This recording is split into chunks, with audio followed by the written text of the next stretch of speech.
ಆತ್ಮೀಯ ಬಂಧುಗಳೇ, ಮಹಾಭಾರತ ಉದ್ಯೋಗ ಪರ್ವ ವಿದುರ ನೀತಿ ಇದರಿಂದ 5ನೇ ಅಧ್ಯಾಯವನ್ನು ತಿಳ್ಕೊಳ್ತಾ ಇದ್ವಿ. ಓದ ಭಾಗದಲ್ಲಿ ರಾಜಲಕ್ಷ್ಮಿಯ ಅಧಿಕಾರಿ ಯಾರಾಗ್ತಾನೆ ಅನ್ನೋದ್ರ ಬಗ್ಗೆ ಹೇಳ್ತಾ ಇದ್ರು. ಯಾರು ಕ್ರೋಧ, ಹರ್ಷ ಇದರಿಂದ ಬರುವಂತ ವೇಗವನ್ನ ತಡ್ಕೊಳ್ತಾನೋ ಮತ್ತೆ ಕಷ್ಟದ ಸಮಯದಲ್ಲೂ ಕೂಡ ತಾಳ್ಮೆಯನ್ನ ಕಳ್ಕೊಳ್ಳೋದಿಲ್ವೋ ಅವನೇ ಈ ರಾಜಲಕ್ಷ್ಮಿಯ ಅಧಿಕಾರಿ ಆಗ್ತಾನೆ ಅಂತ ತಿಳ್ಕೊಂಡ್ವಿ. ಈಗ ಮುಂದುವರೆದು ಹೇಳ್ತಾನೆ, ರಾಜನೇ ನಿಮಗೆ ಕಲ್ಯಾಣವಾಗಲಿ. ಮನುಷ್ಯರಲ್ಲಿ ಸದಾ 5 ರೀತಿಯ ಬಲ ಇರತ್ತೆ, ಅದನ್ನ ನಾನು ಹೇಳ್ತೀನಿ, ಈಗ ಕೇಳಿ ಅಂತ ಹೇಳ್ತಾನೆ. ಈಗ ಬಲಗಳು ಯಾವ್ಯಾವುದು ಅಂತ ತಿಳ್ಕೊಳ್ಳೋಣ. ಬಾಹುಬಲ ಅನ್ನೋದಿದೆಯಲ್ಲ, ಇದು ಕನಿಷ್ಠ ಬಲ ಅಂತ ಅನ್ನಿಸ್ಕೊಳ್ಳುತ್ತೆ. ಅಂದ್ರೆ ಏನು, ನಾವ್ ಅನ್ಕೊಂಡಿರೋದೇನು ಬಾಹುಬಲ ತುಂಬಾ ಶ್ರೇಷ್ಠ, ಅದೇ ಹೆಚ್ಚು ಅಂತ ಅನ್ಕೊಳ್ತೀವಿ. ಆದ್ರೆ ಇದು ಕನಿಷ್ಠ ಬಲ ಅಂತ ಅನ್ನಿಸ್ಕೊಳ್ಳುತ್ತೆ. 2ನೇ ಬಲ ಯಾವುದು ಅಂತಂದ್ರೆ ಮಂತ್ರಿ ಸಿಗೋದಿದೆಯಲ್ಲ, ಅಂದ್ರೆ ಒಬ್ಬ ಒಳ್ಳೆ ಮಂತ್ರಿ ಸಿಕ್ಕಿದ್ರೆ ರಾಜನಿಗೆ ಅದು ನಿಜವಾಗ್ಲೂ 2ನೇ ಬಲ. ಆಮೇಲೆ ಮನುಷ್ಯರು ಅಂತಂದ್ರೆ ಒಬ್ಬ ಉನ್ನತ ಪುರುಷರು, ಅವ್ರು ಏನ್ ಹೇಳ್ತಾರೆ ಅಂತಂದ್ರೆ ಧನದ ಲಾಭ ಇದೆಯಲ್ಲ ಅದನ್ನ 3ನೇ ಬಲ ಅಂತ ಹೇಳ್ತಾರೆ. ಮತ್ತೆ ರಾಜನೇ ತಾತ ಮುತ್ತಾತಂದಿರಿಂದ ನಮಗೆ ಸಿಕ್ಕಿರುತ್ತಲ್ಲ ಆ ಸ್ವಾಭಾವಿಕ ಬಲ, ಅದು ಅಭಿಜಾತ ಅನ್ನುವಂಥ 4ನೇ ಬಲ. ಯಾವುದು ತಾತ ಮುತ್ತಾತರಿಂದ ನಮಗೆ ಸಿಕ್ಕಿರುವಂಥದ್ದು ಅಂತಂದ್ರೆ ಕುಟುಂಬದ ಬಲ, ಅದು 4ನೇದು. ಭಾರತ ಅಂತಂದ್ರೆ ಇಲ್ಲಿ ಧೃತರಾಷ್ಟ್ರನನ್ನ ಭಾರತ ಅಂತ ಇಲ್ಲಿ ಕರಿತಾ ಇದ್ದಾನೆ. ಯಾವುದರಿಂದ ಈ ಎಲ್ಲಾ ಬಲಗಳ ಸಂಗ್ರಹ ಆಗುತ್ತೋ ಅದು ಬಲಗಳಲ್ಲಿ ಶ್ರೇಷ್ಠವಾದಂತಹ ಬುದ್ಧಿಯ ಬಲ ಅನ್ನಿಸ್ಕೊಳ್ಳುತ್ತೆ. ಅಂದ್ರೆ ಇದೆಲ್ಲ ಸಿಗೋದು ಯಾವುದರಿಂದ, ನಮ್ಮಲ್ಲಿ ಬುದ್ಧಿ ಇದ್ರೆ ಅಲ್ವಾ ಈ ಎಲ್ಲಾ ಬಲಗಳು ನಮಗೆ ಸಿಗೋದು, ಅದಕ್ಕೆ ಬುದ್ಧಿಯ ಬಲ ಅಂತ ಅದು ಅನ್ನಿಸ್ಕೊಳ್ಳುತ್ತೆ. ಯಾರು ಮನುಷ್ಯನಿಗೆ ಬಹಳ ದೊಡ್ಡ ಅಪಕಾರ ಮಾಡಬಹುದೋ ಆ ಪುರುಷನ ಜೊತೆ ವೈರತ್ವವನ್ನ ನಿರ್ಧಾರ ಮಾಡಿಕೊಂಡು ಈ ವಿಶ್ವಾಸವನ್ನ ಇಟ್ಟು ನಿಶ್ಚಿಂತನಾಗಬಾರ್ದು. ಅಂತಂದ್ರೆ ಈಗ ನನಗೆ ಒಬ್ಬ ವೈರಿ ಇರ್ತಾನೆ ಅಂತ ಇಟ್ಕೊಳ್ಳಿ, ಅವನಿಂದ ನನಗೆ ಒಂದು ಅಪಕಾರ ಆಗಬಹುದು, ಅವನೇನಾದ್ರೂ ನನಗೆ ಮಾಡಬಹುದು ಅಂತ ಅನ್ಕೊಂಡ್ಮೇಲೆ ನಾನು ಅವನಿಂದ ದೂರ ಇದ್ಬಿಟ್ಟು ನಾನು ದೂರ ಇದ್ದೀನಿ, ಅವ್ನು ನನಗೇನು ಮಾಡೋದಕ್ಕಾಗಲ್ಲ ಅಂತ ಅನ್ಕೋಬಾರ್ದು. ಯಾಕಂದ್ರೆ ದ್ವೇಷ ಇರೋನು ಎಲ್ಲೇ ಇದ್ರೂ ನಾವು ಆ ದ್ವೇಷವನ್ನ ತೀರಿಸ್ಕೊಳ್ತಾನೆ, ಮತ್ತೆ ನಮ್ಗೇನಾದ್ರೂ ಒಂದು ತೊಂದರೆ ಕೊಟ್ಟೆ ಕೊಡ್ತಾನೆ. ಅದಕ್ಕೆ ನಾವು ಆ ರೀತಿ ಎಲ್ಲೋ ದೂರದಲ್ಲಿ ಹೋಗಿದ್ಬಿಟ್ಟು ಅವನೇನು ಮಾಡಲ್ಲ ನನಗೆ ಅಂತ ಅನ್ಕೋಬಾರ್ದು. ಯಾಕಂದ್ರೆ ಎಲ್ಲಿಂದನಾದ್ರೂ ಹುಡ್ಕೊಂಡು ಬಂದೇ ಬರ್ತಾನ ಅವನು.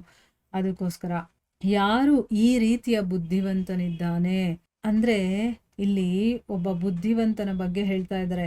ಯಾರು ಆ ಬುದ್ಧಿವಂತ ಅಂತಂದ್ರೆ ಯಾರು ಸ್ತ್ರೀ ಆಗಿರ್ಬೋದು, ರಾಜ, ಹಾವು, ಸಾಮರ್ಥ್ಯಶಾಲಿ ವ್ಯಕ್ತಿ, ಶತ್ರು, ಭೋಗ ಮತ್ತೆ ಆಯುಷ್ಯದ ಮೇಲೆ ಪೂರ್ಣ ವಿಶ್ವಾಸವನ್ನು ಇಡ್ತಾನೆ. ಅಂತಂದ್ರೆ ಒಬ್ಬ ವ್ಯಕ್ತಿ ಸ್ತ್ರೀ ಮೇಲೆ ವಿಶ್ವಾಸವನ್ನ ಇಡ್ತಾನೆ ಅಂದ್ರೆ ಅವನು ಬುದ್ಧಿವಂತ ಅಲ್ಲ. ಈ ರೀತಿ ಸ್ತ್ರೀ, ರಾಜ, ಹಾವು, ಆಮೇಲೆ ಸಾಮರ್ಥ್ಯಶಾಲಿಯಾಗಿರುವಂತ ಒಬ್ಬ ವ್ಯಕ್ತಿ, ಶತ್ರು, ಭೋಗ, ಆಯುಷ್ಯದ ಮೇಲೆ ವಿಶ್ವಾಸವನ್ನ ಇಟ್ಕೊಂಡಿರ್ತಾನೆ. ಯಾಕಂದ್ರೆ ನಮ್ಗೆ ಎಷ್ಟು ಆಯುಷ್ಯ ಇದೆ ಅಂತ ನಮಗೆ ಗೊತ್ತಿರೋದಿಲ್ಲ. ಅದ್ರ ಮೇಲೆ ವಿಶ್ವಾಸ ಇಟ್ಕೊಂಡಿದ್ರೆ ಏನ್ ಪ್ರಯೋಜನ? ಹಾವಿನ ಮೇಲೆ ವಿಶ್ವಾಸ ಇಡಕ್ಕಾಗುತ್ತಾ? ಅದು ಯಾವಾಗ ಬೇಕಾದ್ರೂ ಕಚ್ಚಬಹುದು ನಮಗೆ. ಭೋಗಗಳು ಕಂಟಿನ್ಯೂಸ್ ಆಗಿ ನಮಗ್ ಸಿಗುತ್ತಾ? ಇಲ್ಲ. ಶತ್ರು ಮೇಲೆ ಯಾರಾದ್ರೂ ವಿಶ್ವಾಸವನ್ನ ಇಡ್ತಾನ? ಇಲ್ಲ. ಈ ರೀತಿ ಒಬ್ಬ ವ್ಯಕ್ತಿ ಅಂತವ್ರ ಮೇಲೆ ವಿಶ್ವಾಸವನ್ನ ಇಡಬಾರದು ಅನ್ನೋದನ್ನ ಇಲ್ಲಿ ಹೇಳ್ತಾ ಇರೋದು. ಮುಂದುವರೆದು ಹೇಳ್ತಾರೆ, ಯಾರನ್ನು ಬುದ್ಧಿಯ ಬಾಣಗಳಿಂದ ಒಡೆಯಲಾಗಿದೆಯೋ, ಅಂದ್ರೆ ಈ ಮಾತಿನ ಬಾಣ ಬುದ್ಧಿಯ ಬಾಣ ಅಂತ ಹೇಳ್ತಾರಲ್ಲ, ಅದನ್ನ ತಡ್ಕೊಳ್ಳೋದಕ್ಕೆ ಆಗೋದಿಲ್ಲ. ಅದು ಮನಸ್ಸಿಗೆ ಹೋಗಿ ನಾಟು ಬಿಡುತ್ತೆ. ಅದು ಒಂಥರ ಮನೋರೋಗ ಇದ್ದ ಹಾಗೆ. ಅದಕ್ಕೆ ಯಾವ್ದಾದ್ರೂ ಔಷಧಿ ಇದೆಯಾ? ಇಲ್ಲ. ನೋಡಿ, ಯಾರನ್ನ ಬುದ್ಧಿಯ ಬಾಣಗಳಿಂದ ಒಡೆದಿದಾರೋ ಆ ಜೀವಕ್ಕೆ ಯಾವುದೇ ಒಬ್ಬ ವೈದ್ಯ ಇಲ್ಲ, ಯಾವುದೇ ಔಷಧ ಕೂಡ ಇಲ್ಲ, ಯಾವುದೇ ಮಂತ್ರದಿಂದನೂ ಅದು ಸರಿ ಮಾಡೋಕ್ಕಾಗಲ್ಲ. ಅಂದ್ರೆ ಆ ಬಾಣದ ಏಟನ್ನ ಯಾರಿಂದನೂ ಸರಿ ಮಾಡೋಕ್ಕಾಗಲ್ಲ. ಯಾವುದೇ ಮಂಗಳ ಕಾರ್ಯಗಳನ್ನ ಮಾಡಿ ಕೂಡ ಸರಿ ಮಾಡೋಕ್ಕಾಗಲ್ಲ. ಅಥರ್ವ ವೇದೋಕ್ತದ ಪ್ರಯೋಗ ಕೂಡ ಅಲ್ಲಿ ಮಾಡೋಕ್ಕಾಗಲ್ಲ. ಮತ್ತು ಯಾವುದೇ ಒಳ್ಳೆ ಸಿದ್ಧ ಗಿಡಮೂಲಿಕೆ ಇರುತ್ತಲ್ಲ ಅದೂ ಇಲ್ಲ ಆ ಒಂದು ಒಡೆತಕ್ಕೆ, ಆ ಬಾಣಗಳಿಂದ ಒಡೆದಿರುವಂಥ ಬುದ್ಧಿಯ ಬಾಣಗಳಿಂದ ಒಡೆದಿರುವಂಥ ಗಾಯಕ್ಕೆ ಅಂತಂದ್ಬಿಟ್ಟು ಇಲ್ಲಿ ಹೇಳ್ತಾ ಇದ್ದಾರೆ. ಅಂದ್ರೆ ಅದು ಔಷಧನೇ ಇಲ್ಲದೆ ಇರುವಂಥ ಗಾಯ ಆಗ್ಬಿಡುತ್ತೆ. ಅದ್ರ ಬಗ್ಗೆ ಹೇಳ್ತಾ ಇದ್ದಾರೆ. ಆಮೇಲೆ ಮುಂದುವರೆದು ಹೇಳ್ತಾರೆ, ಮನುಷ್ಯನಿಗೆ ಏನು ಬೇಕಂದ್ರೆ ಅವನು ಹಾವು, ಅಗ್ನಿ, ಸಿಂಹ ಮತ್ತೆ ತನ್ನ ಕುಲದಲ್ಲಿ ಉತ್ಪನ್ನರಾಗಿರುವಂಥ ವ್ಯಕ್ತಿಯ ಅನಾದರ ಮಾಡಬಾರ್ದು, ಅಂದರೆ ಅಗೌರವ ಕೊಡಬಾರ್ದು. ಯಾಕೆ ಅಂತಂದರೆ ಇವರೆಲ್ಲ ಬಹಳ ತೇಜಸ್ವಿಗಳಾಗಿರ್ತಾರೆ. ಯಾರು? ಹಾವು, ಆಮೇಲೆ ಅಗ್ನಿ, ಸಿಂಹ, ಮತ್ತು ತನ್ನ ಕುಲದಲ್ಲೇ ಹುಟ್ಟಿರುವಂಥವ್ರು ಯಾರಾದರೂ ಇರ್ತಾರಲ್ಲ ಅವರಿಗೆ ಅಗೌರವವನ್ನು ತೋರಿಸೋದು, ಇದೆಲ್ಲ ಮಾಡಬಾರ್ದು. ಯಾಕಂದರೆ ಅವರೆಲ್ಲ ತೇಜಸ್ವಿಗಳಾಗಿರ್ತಾರೆ. ಜಗತ್ತಲ್ಲಿ ಅಗ್ನಿ ಒಂದು ಮಹಾ ತೇಜಸ್ಸಾಗಿದೆ. ಅದು ಕಟ್ಟಿಗೆ ಒಳಗಡೆನೇ ಇರುತ್ತೆ. ಆದರೆ ಎಲ್ಲಿವರೆಗೆ ಬೇರೆಯವರು ಅದನ್ನು ಪ್ರಜ್ವಲಿಸೋದಿಲ್ವೋ ಅಲ್ಲಿವರೆಗೂ ಕೂಡ ಅದು ಆ ಕಟ್ಟಿಗೆಯನ್ನು ಕೂಡ ಸುಡೋದಕ್ಕೆ ಹೋಗೋದಿಲ್ಲ. ಅದು ಸುಮ್ಮನೆ ತಂತಾನಾಗಿರುತ್ತೆ. ಅದೇ ನೀವು ಅಗ್ನಿಯನ್ನೇನಾದರೂ ಕಾಷ್ಟದಿಂದ ಮಥಿಸಿ, ಅದಂದರೆ ಕಲ್ಲ ಮೇಲೆ ಉಜ್ಜಿ ಅಗ್ನಿಯನ್ನು ಉದ್ದೀಪನಗೊಳಿಸಿದ್ದೇ ಆದರೆ ಅದು ತನ್ನ ತೇಜಸ್ಸಿನಿಂದ ಆ ಕಟ್ಟಿಗೆಯನ್ನು ಸುಡುತ್ತೆ ಮತ್ತು ಬೇರೆ ಕಾಡನ್ನು ಕೂಡ ಬೇಗ ಸುಟ್ಟು ಬೂದಿ ಮಾಡಿಬಿಡುತ್ತೆ. ಅಂದರೆ ಅಷ್ಟು ಪವರ್ ಅದರಲ್ಲಿದೆ. ಆದರೂ ಕೂಡ ಅದು ಸುಮ್ಮನೆ ಇರುತ್ತೆ. ಯಾರೂ ಅದ್ರ ತಂಟೆಗೆ ಹೋಗದೆ ಇದ್ದರೆ ಅದು ಸುಮ್ಮನೆ ಇರುತ್ತೆ. ಆದರೆ ಯಾವಾಗ ಅದನ್ನು ಉಜ್ಜಿ ಅದರಲ್ಲಿರುವಂಥ ಒಂದು ಬೆಂಕಿಯನ್ನು ಉದ್ದೀಪನಗೊಳಿಸಿದಾಗ ಅದು ಏನು ಮಾಡುತ್ತೆ, ತನ್ನನ್ನು ಇಟ್ಕೊಂಡಿರುವಂಥ ಆ ಕಟ್ಟಿಗೆಯನ್ನು ಸುಟ್ಟು ಬಿಡುತ್ತೆ, ಕಾಡನ್ನು ಸುಟ್ಟು ಬಿಡುತ್ತೆ. ಇದೇ ರೀತಿ ನಮ್ಮ ಕುಲದಲ್ಲಿ ಹುಟ್ಟಿರುವಂಥ ಅವರು ಅಗ್ನಿಯ ಹಾಗೆ ತೇಜಸ್ವಿ ಪಾಂಡವರು ಕ್ಷಮಾಭಾವಯುಕ್ತರಾಗಿ, ಅಂದರೆ ಏನು, ಅವರಲ್ಲಿ ಕ್ಷಮಾಗುಣ ಇರೋದ್ರಿಂದ ನೀವು ಏನೇ ಮಾಡಿದ್ರೂ ಕೂಡ ಅವರು ಸುಮ್ಮನೆ ಕ್ಷಮಿಸ್ಕೊಂಡು ಹೋಗ್ತಾ ಇದ್ದಾರೆ. ಆಮೇಲೆ ವಿಕಾರ ಶೂನ್ಯರಾಗಿ, ಅಂದರೆ ಅವರ ಮನಸ್ಸಲ್ಲಿ ಯಾವುದೇ ಕೆಟ್ಟ ಆಲೋಚನೆಗಳು ನಿಮ್ಮ ಮೇಲೆ ಇಲ್ಲದೆ, ಹೇಗೆ ಕಾಷ್ಟದಲ್ಲಿ ಅಡಗಿರುವಂಥ ಅಗ್ನಿ ಇರುತ್ತೋ ಅಂತಂದರೆ, ಈಗ ಒಂದು ಕಟ್ಟಿಗೆಯಲ್ಲಿ ಅಗ್ನಿ ಶಾಂತವಾಗಿ ಸುಮ್ಮನೆ ಇರುತ್ತಲ್ಲ, ಅದೇ ರೀತಿ ಈಗ ಅವರು ಶಾಂತ ಭಾವದಿಂದ ಸ್ಥಿತರಾಗಿದ್ದಾರೆ.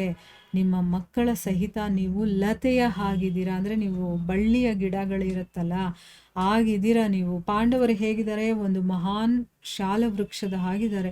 ಈ ವೃಕ್ಷ ಎಷ್ಟು ದೊಡ್ಡದಾಗಿ ಬೆಳೆದಿರುತ್ತೆ ಅಂತಂದರೆ ಆ ರೀತಿ ಪಾಂಡವರಿದ್ದಾರೆ. ನೀವು ನೋಡಿದ್ರೆ ಬಳ್ಳಿಯ ಹಾಗಿದ್ದೀರಾ.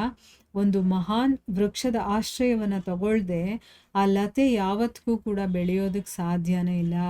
ರಾಜನೇ, ನಿಮ್ಮ ಮಕ್ಕಳು ಒಂದು ವನ ಮತ್ತು ಪಾಂಡವರು ಅದರೊಳಗಡೆ ಇರುವಂತಹ ಸಿಂಹ ಅಂತ ತಿಳ್ಕೊಳ್ಳಿ. ಸಿಂಹಗಳಿಂದ ಖಾಲಿ ಆಗಿಬಿಟ್ಮೇಲೆ ವನ ನಷ್ಟ ಆಗಿಬಿಡುತ್ತೆ. ಯಾಕಂದರೆ ಭಯದಿಂದ ಇರುತ್ತಲ್ಲ, ಅದಕ್ಕೆ ವನ ಚೆನ್ನಾಗಿರುತ್ತೆ. ಎಲ್ಲರಿಗೂ ಆ ಸಿಂಹದ ಭಯ ಇರೋದ್ರಿಂದ ಅದ್ರ ಒಳಗಡೆ ಬಂದು ಏನೂ ಮಾಡೋದಕ್ಕೆ ಸಾಧ್ಯ ಇಲ್ಲ ಬೇರೆಯವರು. ಸೊ ಅದರಿಂದನೇ ಆ ಕಾಡಲ್ಲಿ ಸಿಂಹಗಳೇ ಇಲ್ಲ ಅಂತಂದರೆ ಆ ಕಾಡೇ ನಷ್ಟವಾಗಿಬಿಡುತ್ತೆ, ಮತ್ತು ವನವಿಲ್ಲದ ಸಿಂಹಗಳು ಕೂಡ ನಷ್ಟವಾಗಿಬಿಡುತ್ತೆ. ಅಂತಂದರೆ ಏನು, ಆ ಕಾಡು ಇಲ್ಲದೆ ಇರೋದ್ರಿಂದ ಸಿಂಹಗಳು ಕೂಡ ಇರೋದಕ್ಕೆ ಇಷ್ಟಪಡೋದಿಲ್ಲ. ಆ ಕಾಡು ಇರೋದ್ರಿಂದ ಅವಿದ್ದಾವೆ, ಮತ್ತು ಕಾಡು ಈ ಸಿಂಹಗಳಿರೋದ್ರಿಂದ ಸುರಕ್ಷಿತವಾಗಿರುತ್ತೆ ಅಂತ ಹೇಳ್ತಾ ಇದ್ದಾರೆ. ಅಂದರೆ ಇಂಡೈರೆಕ್ಟಾಗಿ ಕೌರವರು ಮತ್ತು ಪಾಂಡವರು ಒಟ್ಟಿಗೆ ಇರಬೇಕು, ಆಗಲೇ ಸುರಕ್ಷಿತವಾಗಿರೋದು.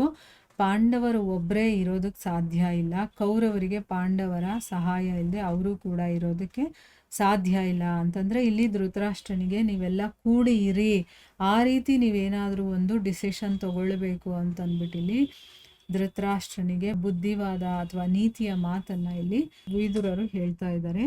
ಇಲ್ಲಿಗೆ ಈ ವಿದುರ ನೀತಿ ಅನ್ನುವಂಥ 5ನೇ ಅಧ್ಯಾಯ ಮುಗಿಯುತ್ತೆ. ಹರೇ ಕೃಷ್ಣ.